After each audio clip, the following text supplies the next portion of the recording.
రాబోయే స్థానిక సంస్థల ఎన్నికల్లో కాంగ్రెస్ పార్టీ తన ప్రభావాన్ని నిలబెట్టుకోవాలన్నారు తెలంగాణ సీఎం రేవంత్ రెడ్డి. ప్రతి స్థాయిలోనూ విజయాన్ని సాధించాలంటూ ఎమ్మెల్యేలకు దిశానిర్దేశం చేశారు. మర్రి చెన్నారెడ్డి మానవ వనరుల అభివృద్ధి సంస్థలో జరిగిన సిఎల్పి మీటింగ్లో పాల్గొన్నారు సీఎం రేవంత్ రెడ్డి. గ్రామాల్లో కాంగ్రెస్ బలాన్ని పెంపొందించేందుకు గ్రామీణ ప్రాంతాల్లో అధిక సంఖ్యలో ఏకగ్రీవం విజయం సాధించే బాధ్యత ఎమ్మెల్యేలదేనన్నారు ముఖ్యమంత్రి. ఎన్నికల ముందు ప్రజలకు ఇచ్చిన హామీల అమలుకు నిదర్శనంగా అభివృద్ధి పనులను వేగవంతం చేయాలని సూచించారు. గ్రామాల్లో సీసీ రోడ్ల నిర్మాణం, ఆలయాల అభివృద్ధి, వివిధ నిర్మాణాలకు అనుమతులు మంజూరు చేయటం, నిధుల కేటాయింపుల కోసం తక్షణమే సంబంధిత మంత్రులను కలవాలని సూచించారు సీఎం రేవంత్ రెడ్డి. సంస్థల ఎన్నికల్లో విజయమధ్యేయంగా ముందుకు పోవాలని కూడా పెద్దలు సూచించడం జరిగింది.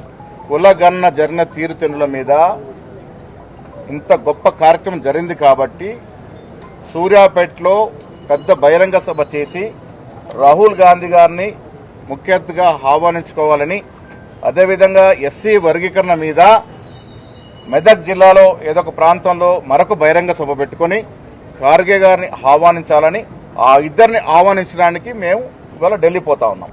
నిన్న మనం దేశంలోనే మొట్టమొదటిసారి బీసీ కులగణను చేపట్టి దేశానికే ఆదర్శం అని చెప్పినప్పుడు రాహుల్ గాంధీ పార్లమెంట్ కూడా ప్రకటించడం జరిగింది. దాని మీద మాట్లాడడం జరిగింది. ఏబీసీ